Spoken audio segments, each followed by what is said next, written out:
ำหนึ่งโอ้ยกะละมังหนึ่งเลยไปเททิมจักสิเทใส่มองใดโอ้มาแล้วเอาบ่แม่นคนละคนเห็นไหมน่ะคนละคนคิดว่าเพิ่นมาแล้วเอ้ย ทำไมไม่มาลง มาน้องเพิ่นไปตัดผม โอ้ ทำไมยังไม่มาลง จะบ่ได้ตัดบ่ พี่บ่าวน้อง เอ๊ะ อ่า ไม่ต้อง เจ้า ไม่มา ผู้ตัดผมนั่น เอ๊ะ เปิดอยู่นี่ สบายดีครับ สวัสดี โดยเป็นจะได้ตัดผมสบายหัวบ่ ฮัลโหลพ่อเลย บ่ห้ามก็ได้ตัดบ่นี่ ตัด โอ้ พ่อเนี่ยอะไร เออตัดแถวนี่จักพันตัดผมแถวนี่ ผู้นี้หัน25 โอ้ ผู้นั้นน่ะ15 เด็กน้อย15ผู้ใหญ่25เฒ่าคือเฮานี่จักว่า30อย่างเนาะ 30 แต่ว่าหัวก็ซ้ำกันนะ โอ้เด้อ โอ้ยหล่อเลย รอขึ้นได้มานี่ มาลงเลย ยังติดให้ โอ้ได้ น้ำลาย บ่บ่แม่ พ่นพิษใส่อ้ายแล้วบัดนี้ ไปยังไงไปใส่ น้องพ่นพิษใส่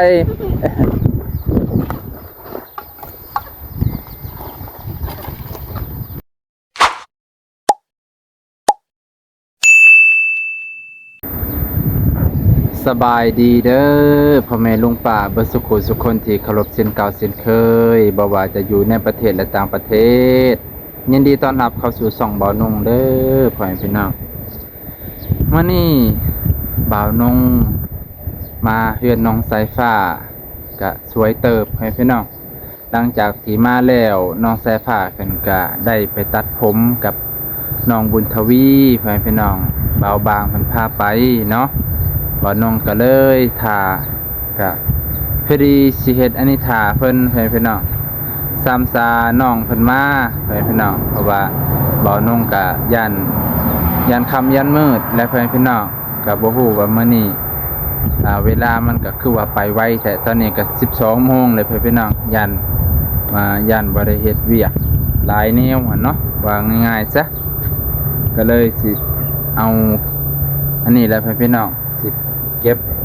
พวกเศษนี่นะพี่น้องการเศษดำๆนี่แหละเพราะว่าเฮาสิได้ถมเฮ็ดเฮือนครัวแถวนี้นะพี่น้องถมเฮ็ดเฮือนครัวแถวนี้แหละพอดี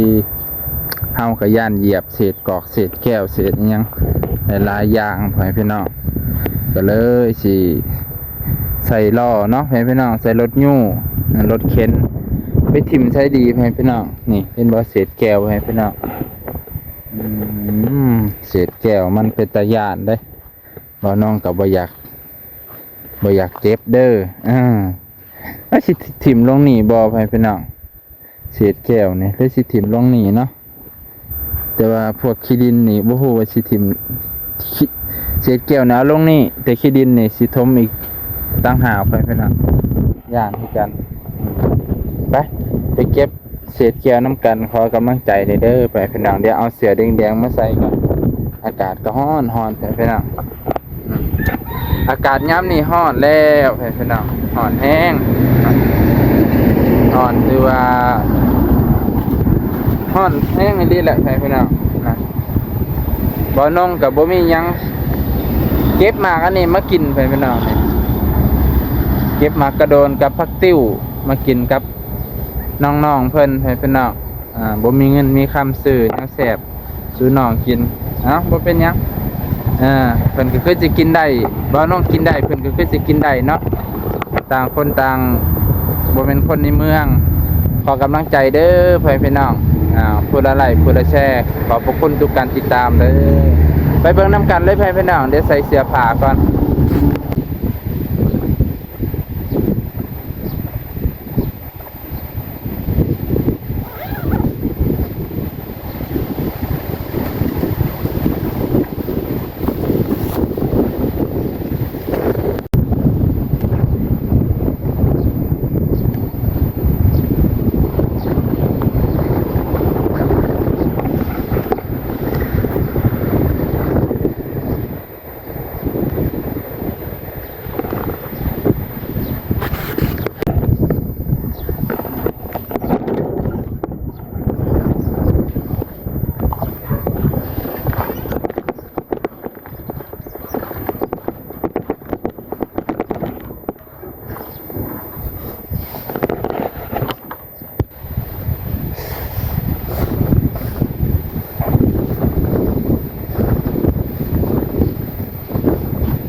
บ่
ไงกุ้มเลยพี่น้อง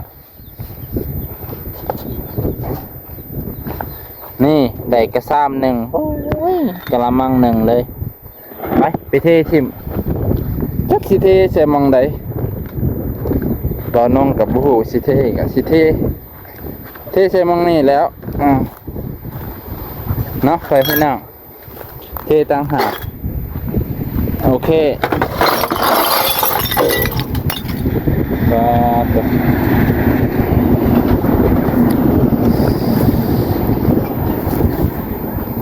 อันนี้ก็จะได้จูดซ้ำซาน้องเพิ่นมาไปเพิ่นน่ะจักน้องเพิ่นสิมาตอนใดนะโอ้ยเบิ่งน้ำกันเลยเพิ่นน้องเร็วๆเลย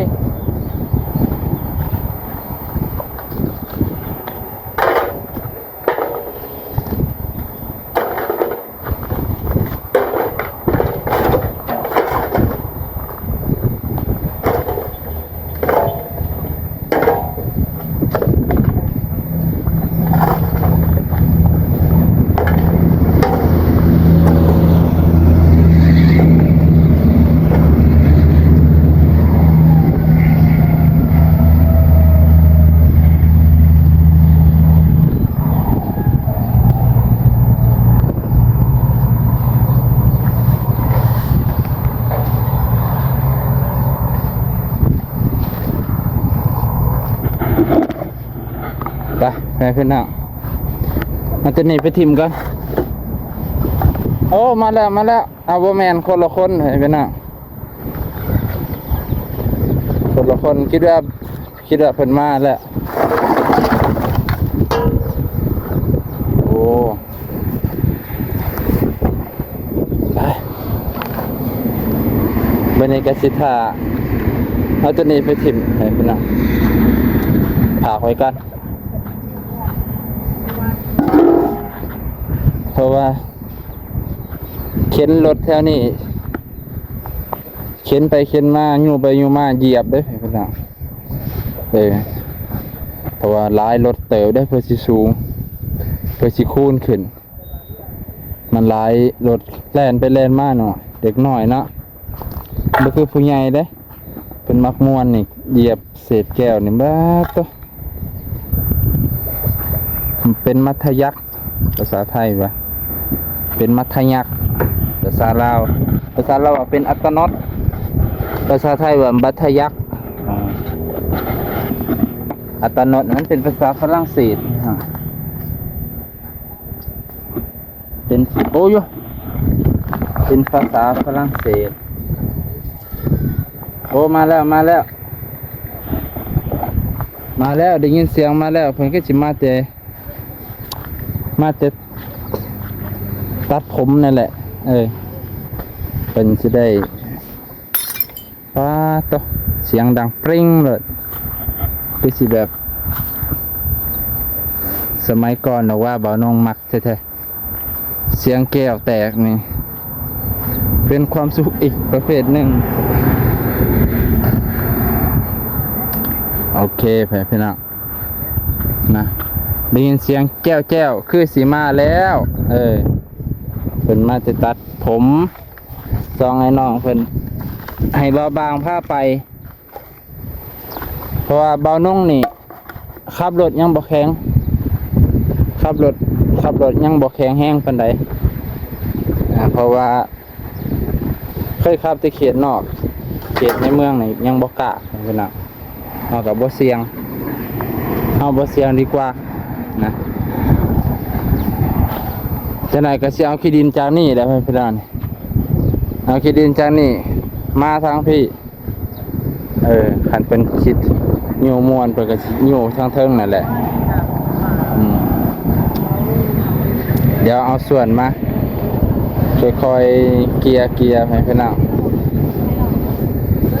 มื้อนี้ต้องได้บากเสาตัดผมแล้วบ่โอ้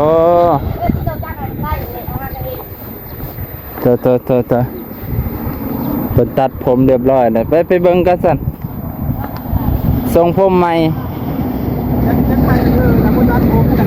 บ่โอ้ คุณเนาะ สบายดี โอ้ยสบาย เด้อฮะ ทำมาได้ไหม พอบางที สบายดี สวัสดี เด้อ ทำมาไม่มาลง พาน้องเพิ่นไปตัดผม โอ้ ทำ จะ มาเนี่ยไม่มาลง จะบ่ได้ตัดบ่ ที่เบาน้อง เอ๊ะ อ่า ไม่ต้อง เจ้า มึงแล้ว ผู้ตัดผมนั่น เอ๊ะ เปิดยูนิต สบายดีครับ สวัสดี โดยเป็นจังได๋ตัดผมสบายหัวบ่ ให้เราก่อนเลย บ่ห้ามก็ได้ตัดบ่นี่ ตัด โอ้ ก่อนให้อะไร เออตัดแถวนี่จักพันตัดผมแถวนี่ ผู้นี้หัน25 โอ้ ผู้นั้นน่ะ15 เด็กน้อย15ผู้ใหญ่25เฒ่าคือเฮานี่จักว่า30อย่างเนาะ แต่ว่าหัวก็ซ้ำกันนั่นแหละ โอ้เอาแล้วเห็นเราบ่ เห็น แน่ จริงเลย ตัวจริงเลยบ่ จริงเลย เรามาตัดผมบ่ บอกว่าไปท่าดูเพื่อนทำไม เอาแล้วคนแถวนี้บ่ เอาเลย คนเรียน ไป ไส้ ไป อาที่ชื่อมาติดรถแจ้งเจ้าแหละ เออ แม่อยากจะให้ซื้องานเดียว ก็ซื้อมาอันเดียว อ้าวยันจะให้ เอาแล้ว เพราะว่าที่เกิดจากเจ้านี่แหละ FC เพิ่นไปพี่น้องเฮาก็เป็น FC เพิ่นว่า นี่เนาะ ดีใจดี ดีเลยเหรอ อาทิตย์กะติดซั่นอ โอ้โหนี่ติดแฮะซื้อมา2แผง เพราะว่า ก็เป็นได้เลย FC นะซั่นเถอะสมัยเพิ่นเป็นคนแบบว่า สู่ซนอดทนคือกันนะเท่าคำโพเพิ่นก็เป็นคนดุมันขยันเพียรคนบ่แม่นคนในเมืองไปพี่น้องคนเขตนอกคือกันนี่แหละเพิ่นก็พูนไปสู่ซนอยู่แถวเมืองหลวงกลับมาก็มาสู่ทางบ้านอีกตรงบ่ตำรวจเห็นกับตำรวจหรอพานตำรวจก็เป็น FC คือกันพานตำรวจล่ะตรงบ่อะไรจักพันนี่เรื่องมันเท่าไหร่โมนี่ บ่ตรงบ่หำบ่ตรงบ่ตรงแกไหมติดไหม มันสิขาด มันสิขาดเดี๋ยวสิเอามือเฮือนเป่าใดเอา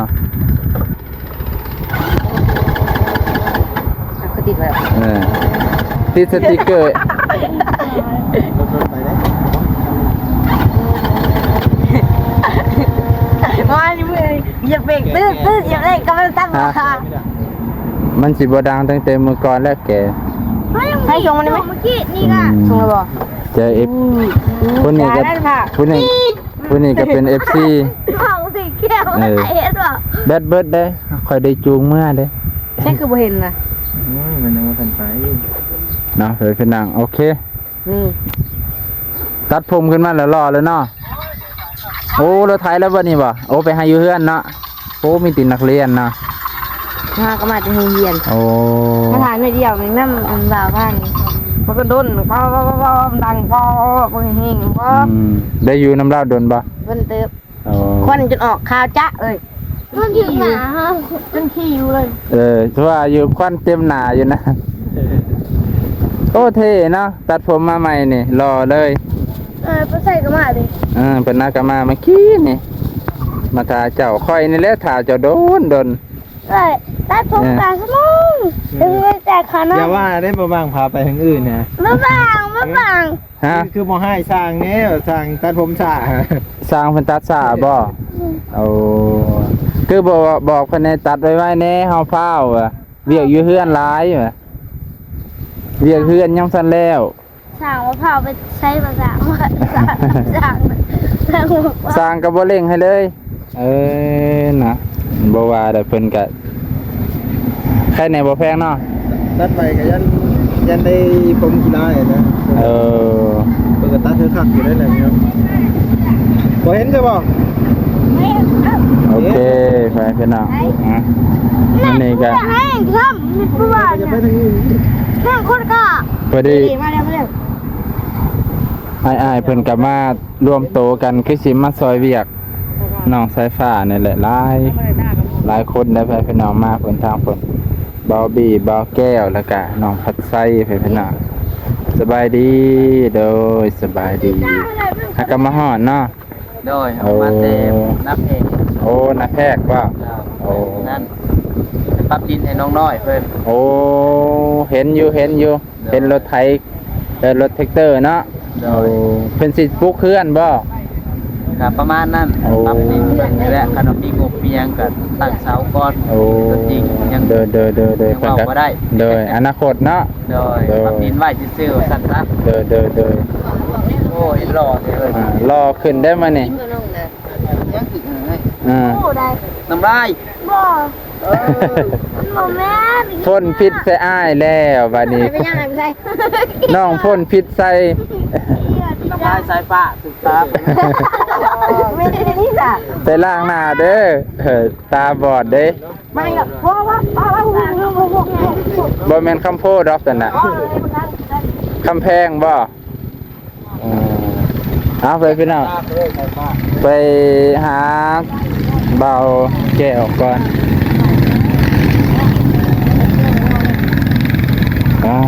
ตัวเฮากับว่าเฮ็ดตัวนั้นบ่ได้ซ้ำเลยพี่น้อง ก็เลยว่าเอาไม้อันนี้ไม่คือกับตัวนี้เลยไม่เส้นกับตัวนี้เลยเนาะ โอ้ มันแบบเบาๆหนึ่งนะ สบายดีอ้ายโดยสบายดีเบาแก้ว เดียวกันเลยกับตัวหลังคานะ เด้อ สบายดีนะ สบายดีเลย พอดีแหละมื้อนี้มาพบกัน ครบทีมเนาะจัดเลยได้มื้อนี้ จัดเลยตั้งเลยมื้อนี้ เป็นจะได้เรื่อยเฮา ซื้อมาแล้ว โอ้ดีเขาจะได้ลงเหือลงแหงมื้อนี้เนาะ เลย อากาศกระโบบ้านใดมื้อนี้ โดยพอดีฮ้อนอุ่น พอดีเรียกม่วนสั่ง ๆแม่นมีลม เด้อคนคุมงานนี่ นี่แล้วพ่อหน้าเพิ่นนี่แหละผ้าเฮ็ดเดี๋ยวสิเป็นลูกมือ เป็นลูกมือเลย แม่นโดยจะได้ก็ได้ แก้วเซานี่รู้ว่าบริการตัดนี่มันบ่ได้ง่ายเลยมันไม่ ไม่ แก้นเลย แกน มันเหลือแต่แก้นมันหลอนๆเลย โดยแกนหลอนได้นี่ คุ้มบ่เจ้าอาซื้อนี่คุ้ม250,000เซาหนึ่งนะ มันเป็นเสาไม้เพื่อนบ่เนี่ยเสาเพื่อนเขา อืม แก้ได้น่ะได้หลายปีอยู่แล้วแก้วเนาะ โอ้ ไปซื้อไม้วิกเนาะ อันนี้คือสิบ่แม่นเรือธรรมดาเด้อตัดนี่จักสติง ติง เฮาสิไว้บ่ละเรือ ถ้าเลื่อยเฮายันบ่ได้แก้วพังมือก็ได้คุณลงลึกๆเอา นี่อยู่ที่อันจากสติน โอ้บ่ง่ายดอกเอาสำเอานี่แหละสิไปยืมของเขาเจ้ามันยากอยู่แล้ววะ อืม ถ้าว่าพังเลยนี่มันสิสูงกว่าน้ำน้อย เด้อ แล้วก็พยายามขุดลงให้มัน ให้มันเลิกเนาะ เอาลีนเผาลงมันบ่มันก็บ่ขึ้นมันอีกดอกให้ไว้แก้ว เอาเป็นเม็ดเลยบ่ ดินมันขุดบ่ยากหรอกมันเป็นดินทรายเนาะ อืมตัวไปพี่น้องไปมองนี่แหล้วไปพี่น้องก็บ่ได้ว่าตัวลงมองนี่ก็ถือว่าก็บ่ได้ง่ายไปพี่น้องเสามันก็ถือว่าหนักอยู่ได้เป็นเสาใหญ่นะเสาใหญ่แน่ไปพี่น้องกับหลายคนมื้อนี้ก็สิให้มันแล้วบ่ได้ตั้งก็สิได้บากเสาให้มันแล้วให้พี่น้องมื้อหน้าจังมาตั้งก็ได้คิดว่าเนาะเด้อไปพี่น้องก็สิซ้ำนี่ก่อนเด้อไปพี่น้องลุงป้าสิจบเพียงเท่านี้ก่อนจังหน่อยว่าสิคนนั่นน่ะออกดอกไปพี่น้องตอนนี้หมู่มาหลายเฮาก็เฮาสิเฮ็ดผู้เดียวก็บ่คือไปพี่น้องเนาะจังหน่อยไปสิว่าดุบ่คืออีกแหละเอ้าจังหน่อยค่อยพาน้องเพิ่นเฮ็ดไปพี่น้องพอดีเฮ็ดซ้ำซาได้คลิปแล้วก็ซ้ำซาน้องเพิ่นมาติดตัดผมพอดีแล้วเป็นจะได้พี่น้องน้องสายฟ้าตัดผมกับน้องบุญทวีรอขึ้นบ่พี่น้องคันรอก็ขอกำลังใจนี่เด้อพิมพ์คำว่ารอเนาะพี่น้องเป็นตาแพงขึ้นหลายกว่าเก่าให้พี่น้องเพิ่นตัดผม2ให้น้องยังเหลือแต่บ่าวนงแล้วพี่น้องอยากหาบอนตัดก็อยู่บ้านก็ร้านปิดดุทางนี้ก็คือว่าตัดก็สิง่ายขึ้นแน่พี่น้องโอเคมื้อนี้ก็สิจบเพียงเท่านี้มาพี่มาอำลาเพิ่นแน่ น้องพี่ มาพี่บ่ บ้าง อำลาพาจากพี่น้องไปก่อนสบายดีบายโอเค มามา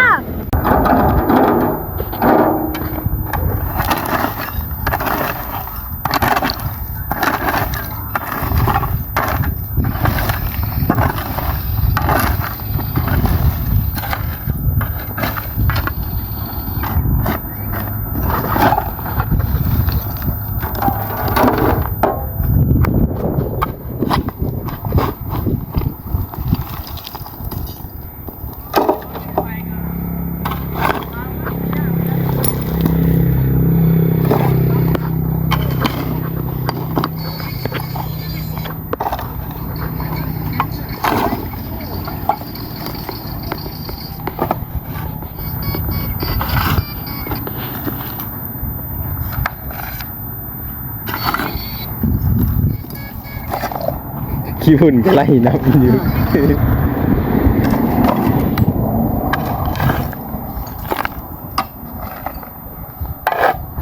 มีแต่เศษแก้ว มีแต่แก้วทั้งนั้น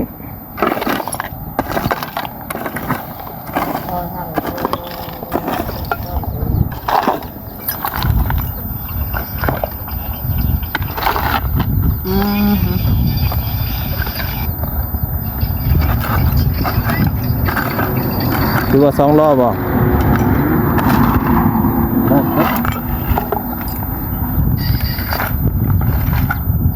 เบิด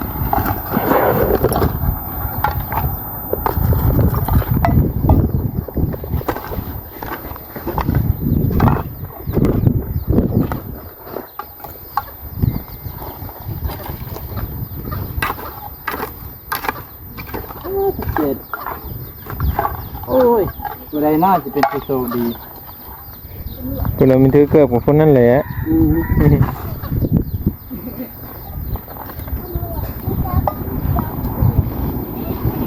เฮ้ยใช่ปะ พี่บอก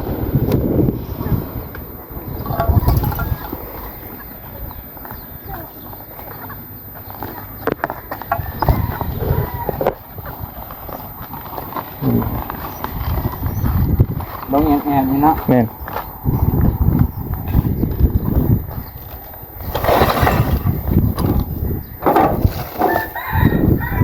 โอเค โอเคพี่น้องหลังจากที่ขุดคุมแล้วก็บ่าวน้องคุบอันนี้ไปถิ่มมันเป็นเศษแก้วหลายพี่น้องพยานน้องๆเหยียบเนี่ยยานหลายคนเหยียบเพราะว่าสิได้เฮ็ดเวียกช่วงนี้เขาก็สิได้ย่างสลายบ่ต้องระแวงเศษแก้วเข่าเนี่ยโหเป็นมัธยักษ์เนาะโอเคเนาะวันนี้ก็สิซ้ำนี่ก็เด้อพี่น้องหลังจากที่ทีมงานเฮาได้ขุดคุ้มสำเร็จเรียบร้อยแล้วก็สิได้อำลาพาจากเพียงเท่านี้ก่อนเนาะกะมื้ออื่นจังว่ากันไหมพี่น้องเพราะว่ามื้อนี้ก็ถือว่าจบงานแล้วเฮาก็สิได้อำลาพาจากตัดไม้มึงเจอก็อาจสิได้ตัดไม้ตืมตามที่ดาวบี้แจ้งเลยตัดไม้ตืมแล้ววันนี้คิดว่าน่าจะแทกอันนี้พร้อมได้พี่น้องเพิ่มแทกระดับน้ำการตั้งเสานี่ก็ยากอยู่เลยพี่น้องเพราะมันละสิ่งง่ายๆถ้าพอได้มีความรู้ก็แนะนำในเด้อพี่น้องลุงตาแนะนำทางนี้นะทางนี้ก็บ่เคยตั้งเสาจักเถื่อเพราะว่าถ้าเฮาขุดบ่ได้ระดับก็มันสิยากตอนตั้งนั่นแหละตั้งเสานี่มันก็บ่ได้ง่ายมันจะเสาสูงเสาต่ำนี่ประมาณนี้แหละพี่น้องเอาสำนี้ก่อนขอมาขอบใจขอบพระคุณหลายๆพี่น้องลุงป้าเบิร์ดสุขุมสุขคนตลอดเชิงเก่าสุดเคยดีๆไม่แห้งสุขุมสุขคนเด้อพี่น้องห่อในหลายอันนี้เสื้อชูชีพพี่น้องเสื้อกันฝุ่นถ้าบ่ใส่นี่มันผ้ามันเปื้อน